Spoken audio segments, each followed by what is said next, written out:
Welcome back in. It's the Beat the Bookie podcast, episode 12, another episode of With Meet the Coaches. I am at Alan Sislowski, sitting alongside my co-host, John Alicia, a.k.a. Statsational. How are you, my friend?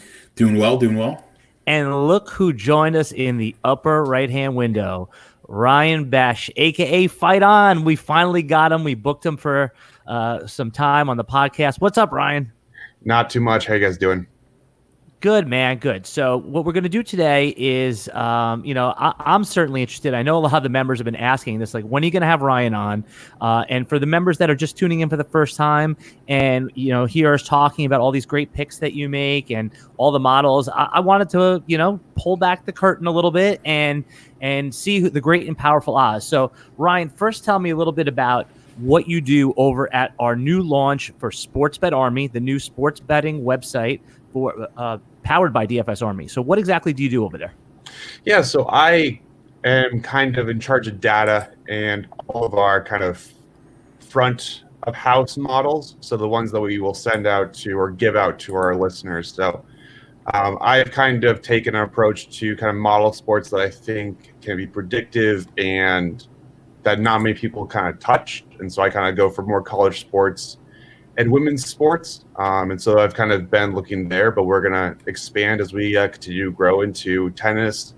John's got some great models for golf. And so we're going to make this big and hit every sport possible. Yeah, one thing I noticed from talking to you offline and in the Slack chats at sportsbetarmy.com is that you have your passion for sports wagering and the numbers and the models comes through. How long have you had this passion for? Does it go back to were you the guy running the NCAA pool in high school? Give me a little bit bring me back to childhood a little bit and how you developed the love for sports and then eventually sports wagering. Yeah, I mean, I've obviously loved sports ever since I was little.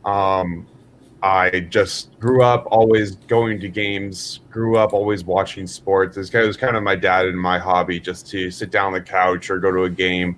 And so that's always something that became a love of mine. And the second love of mine is data. I've basically used data the last 8-10 years of my life and used it and seen the power of it. So when I was going to Vegas a couple of years ago, I kind of saw that power, and I didn't want to lose too much in Vegas. It was for March Madness, and I decided just to kind of roll the dice, try to figure out a model, because I've been doing them for my work, and decided just to try to put something together, and it ended up coming away a winner. And when you walk through the Las Vegas airport with money in your pocket, you always feel like a winner. So that kind of got me hooked, and 2.5 years later, here we are.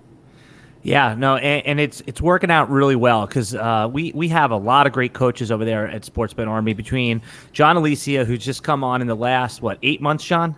No, not even. The end of September. So yeah, so has just joined us for about 6 months. Yeah. Ryan's been there since we laid the first brick for Sportsbet Army, and of course we had Coach Anthony on the other day. So Ryan, what is the model that you've built? What sport is it most directed for? Which one is the one where you find the most value and that you're most focused on? So yeah, I think the one that's going to have the most value is women's basketball, so WNBA. There's not a lot of bettors, and also books aren't taking a ton of action, and so they're okay, setting fairly lazy lines. So there's plenty of value there. The second one's obviously college basketball.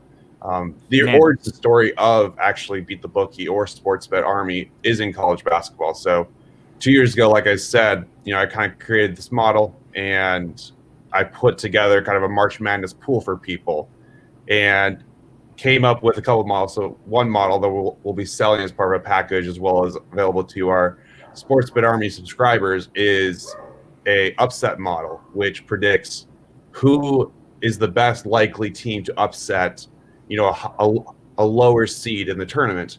And so that first year that we've sold that, it said that there was about a 65% chance that 13 seed Buffalo was going to upset 4 seed Arizona with DeAndre Ayton.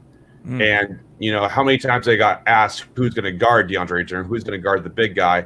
And, that's how the moniker Trust the Model came up. They blew him out by 2025, and we were off to the races. So yeah, the model betting is something that the casual bettor may not know about, and they think like that you have this big crystal ball and you rub it and you see it, and all of a sudden you're making picks, and they think that there's maybe just there's some spreadsheets, but explain to those who are just getting into sports betting for the first time or have been doing it for a while and more casually, just like myself. How do you even begin to construct a model? I know that that's what your whole value that you bring to Sportsbet Army is predicated on, but like, where do you even begin? It's all in the data. I mean, that's the beginning and the end is finding stats that you think are going to be relevant and then testing it on results. There are different ways you can model. You can create ELO system. You could do regression systems. I heard John talking in the last pod about his Poisson distribution for soccer. There's a lot of different ways to go. What I would say is if you are interested in starting modeling, kind of look for something basic, creating your own ELO system, your own power rankings, and kind of going off that. And then one of the benefits of being a Sportsbet Army subscriber is you do have access to actually predictive models. And one of the things that you kind of see in the industry are people focusing on key trends. X team is 8-4 against the spread this season. Well, what does that tell you? There's no predictive power in that. And so being a subscriber to a place where there's actual models that have shown to be predictive, that were made to be predictive, is a real good head start for someone who actually wants to learn how to model in the future. So, okay, in addition to predicting game, actually, let me walk that back for a second. How do you identify the specific statistics that are predictive versus descriptive? Definitely trial and error. You get a lot of data set, you get a lot of data, and you get a lot of games, and you want to. I don't know if you have. So there's. Have you ever read the book Freakonomics or watched the video? I have. Yes. They talk heavily about correlation versus causation, and so you want to find data that one is predictive or shows some kind of correlation with results, but you also want to back test that and make sure that you can actually talk through it. So we talked about that in finance. You could see some weird metrics being predictive, but it was more correlation because you couldn't explain the story of why. And that's also something that us modelers need to take a step back and say, does this actually make sense? Or was this just created from some random data points that cause outliers, which cause correlation? John, what I get asked often, and what Ryan says makes sense to me there, but I get asked do the coaches have one super model that they all contribute to, or is it three separate models? And we'll answer that first one quickly, then I have a follow-up question. Is it? Yeah, so it's individual. Each one of the coaches are coming up with their own models. So what do you guys? I guess the follow-up question is, John, do you guys ever talk and say, hey, what do you think about this? What do you think about that? Or does that you want to keep the process pure and not have those outside influences, disturbing your model? I think it's post once the model is built. I think each one of the guys, and Ryan could speak to this because him and Anthony and he, my English is terrible, but they were putting their models on there, so they haven't really had a chance to see my models yet. Now that we're getting on the new website, we're gonna have my models. So my stuff was built before actually meeting Ryan and Anthony. So Ryan might be able to answer that better. But my guess is those guys were doing it individually on their own, and then possibly once they got to a point of really more advanced stage in their modeling, perhaps asking some questions. But that's personally how I would like to do it. Before I want it to be unbiased, and I want to just kind of start with the raw numbers, and then when I get to something close, say, hey, what do you think about tweaking this? Yeah, so this weekend, for example, we're recording this Valentine's weekend. It's February 14th, 15th, 16th. And, as we're diving into Sportsbet Army, I looked on the website, and the team as a whole just went 65% win rate. I mean, I know that you get hot, you get cold, but when you're on a hot streak like this as a team, how do you explain? Does that talk about how the model, and then, do you do anything different? Do you look at different things that are, because you guys are on such a hot streak? This has been an unprecedented weekend across multi sports.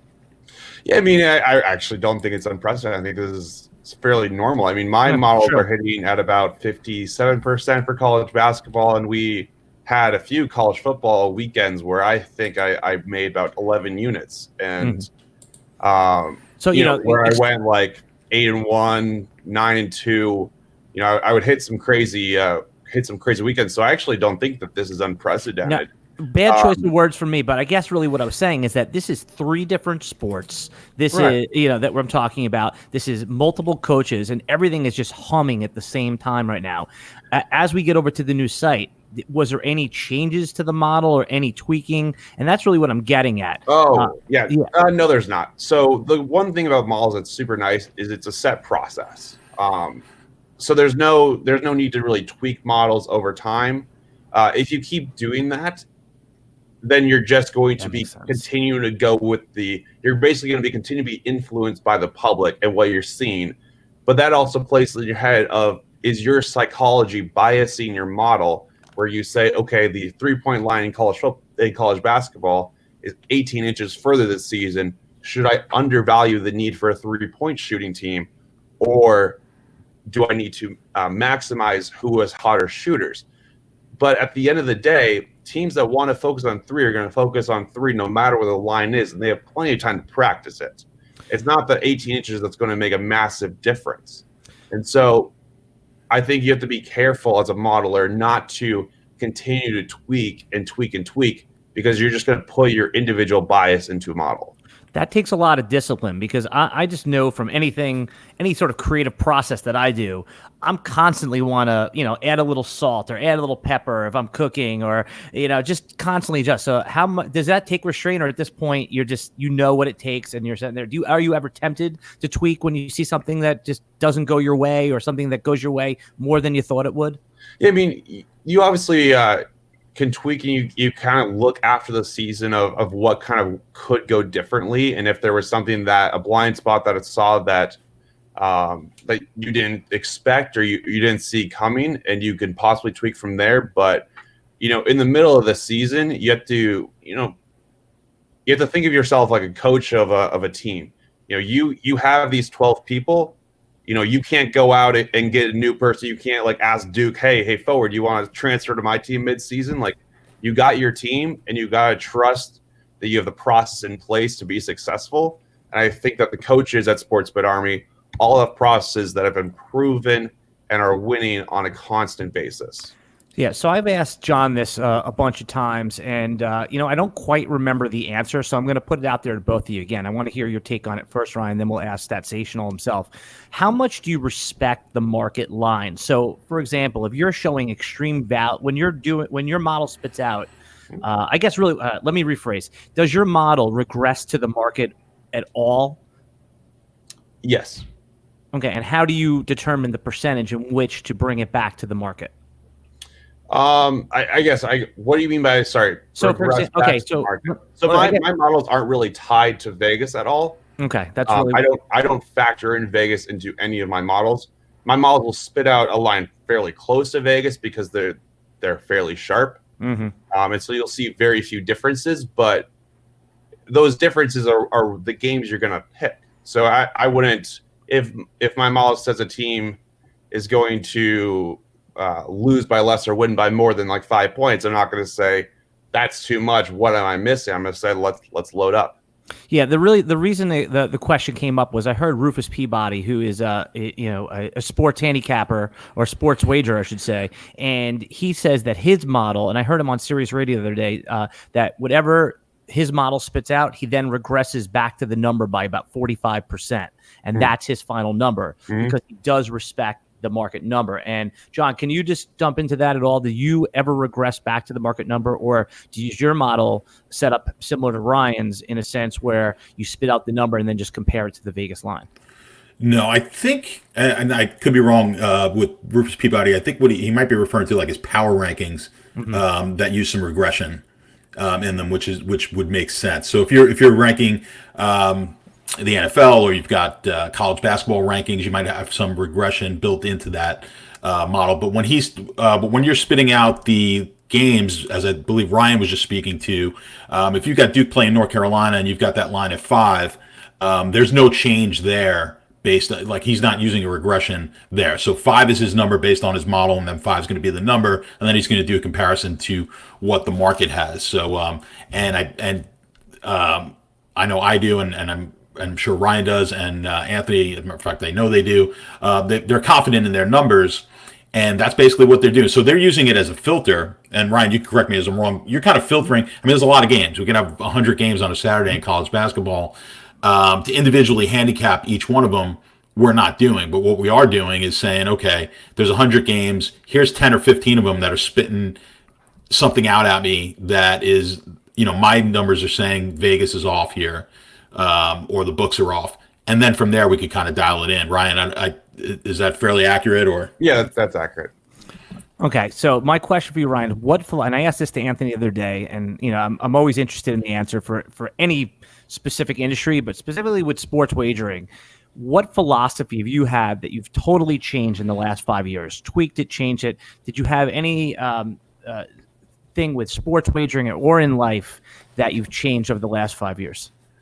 Not really. I actually, I think the thing that I have probably changed is believing in my model more so one of the things that I used to do was kind of compare my model versus other quants out there to kind of get kind of a best weighted average, which has shown in the past to lead to good results for some other people. It's kind of you combine weighted average for price targets for stocks to get a best average, and that's usually predictive for the stock market. So I want to bring that over and do the same thing. But I found that there are a few other biases and a few other contrarian angles that people take against, more well-known quants that really would weigh down kind of the success of my model. And so, trust the model. It's my moniker. It's always been my moniker. I want to get a hat with a label. I want to get all the shirts with TTM across them. That's who I am, and that's what I'll always do. Yeah. Okay. And that's good. I'm going to ask you again in 5 years if that's changed. So, all right. No, that's good. Ryan, how long are you out of school now? Graduated 16, so 4 years. All right. See, so he doesn't really have time to change his philosophy on life. He's just he's getting started. I wouldn't mistake Ryan's youth with his wisdom. He's a super sharp guy, as we both know. We've talked to him, and he's wise beyond his years. All right, here's a couple more questions for you, Ryan. You're under the headlight, the spotlight right now. Okay, what advice do you have for new bettors, what they should do and what they should ignore?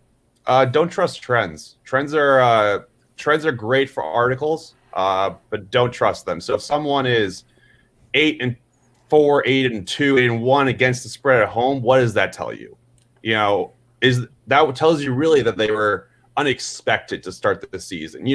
North Carolina, for instance, has really underperformed their expectations the entire season. And so their against the spread numbers look horrible. Whereas, San Diego State looks great. Gonzaga looks great. And that's, it tells you the past. It does not predict the future. And using those numbers to predict the future is where a lot of new bettors will go wrong.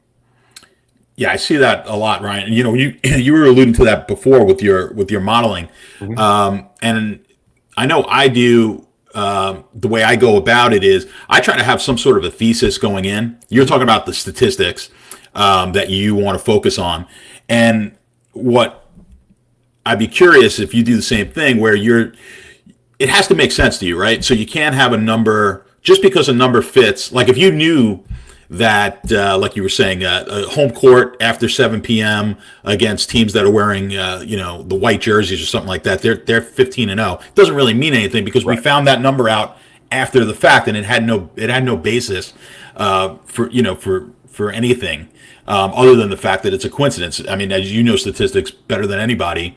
If eventually we're going to be able to find these outliers, but that's all they are. They're after the fact. So what I try to do is come up with some sort of something that makes sense and say, something very simple. We'll say, teams that shoot over, that are better than 10%, let's say, over their opponents in 3-point shooting should win more often. And then you go in there and you say, okay, does that actually work? And then you say, oh, all right, no, it actually doesn't. All right.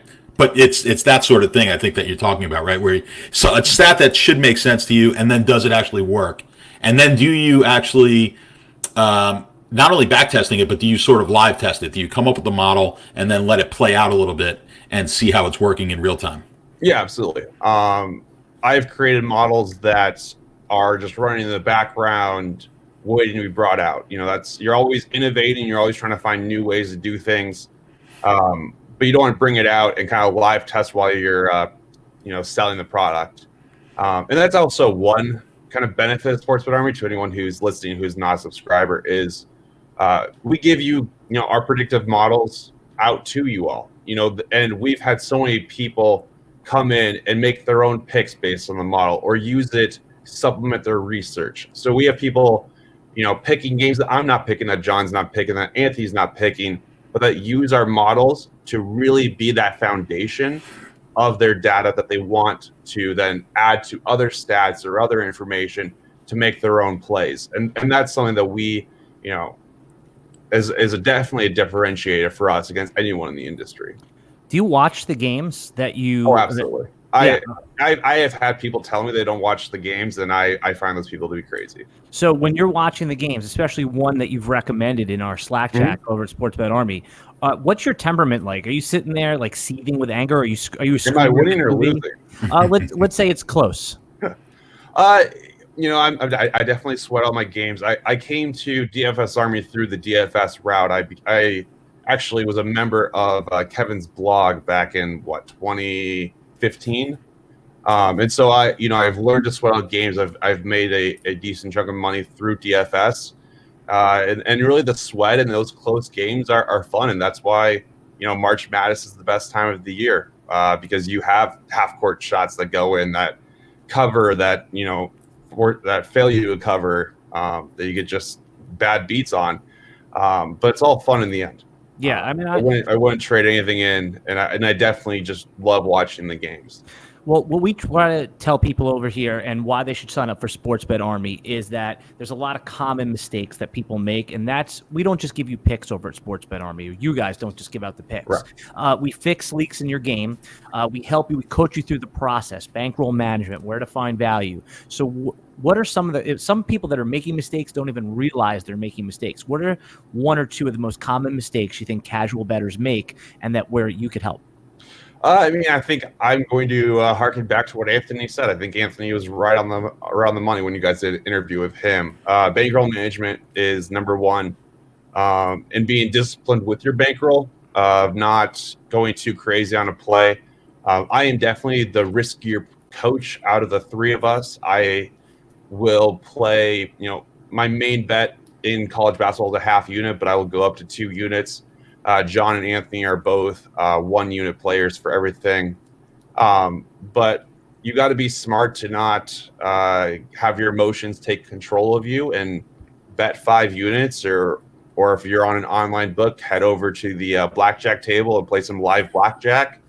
And yeah, I'm laughing because I've done all these things. Oh yeah, I definitely want to try it out, so I've done it too. Are those live blackjack online things? Are they rigged? No, I don't think they are. But do they have the same odds as playing with a human being?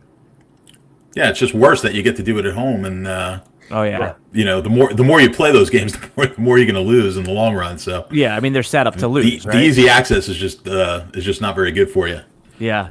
I don't. It's so Jack Daniels and online blackjack. It's not a good mix. No. Right. I know a lot of guys who were successful, let's say poker players.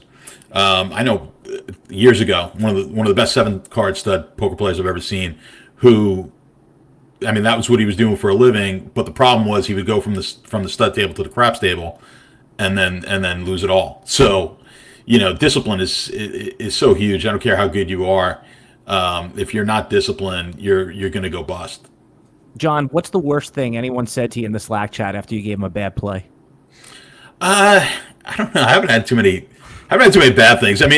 Listen, I've done it long enough where I kind of I let people vent if they need to vent. Right. We had one today where people were getting nervous with the what was it, Evansville today? The line kind of moved in a way against Evans, and then they covered. So I don't get too nervous. We've had our bad days. We've all had our bad days, and I'd say one thing. I think I mentioned it before. I actually went to a therapist years ago because these games used to get me crazy. I mean, it would. You were talking about it earlier, Ryan. Like you went to Vegas and then like you came home with cash in your pocket, but which is always a great thing.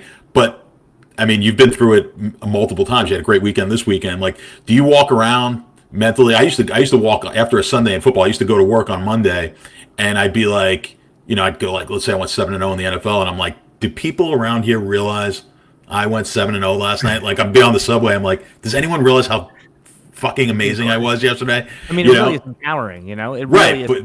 But it's really it's bad because the times that you go like 2 and 5, I'm like, I just want to crawl in a shell. So I actually had a therapist who said, and this would fit right in for Ryan because he's like, you built a model, right? I said, yeah. He goes, well, then it's not you. He's like, that's it. You did the work. Like the model did it. It's not personal anymore. So I've actually been able to take that and I take the games a whole lot less personally now. Yeah, no, that makes a lot of sense. Ryan, one of the last questions I'll ask, the same one I asked Anthony. We borrowed this from the great Tim Ferriss podcast. He always asks his guests, and I love this question. What's your favorite item that you own for $100? You knew it was coming. I see it on your face. Favorite item that you own that's $100 or under that you either use every day or just right now you just can't live without? What do I even use? Oh, man. I don't really use all that much on a daily basis.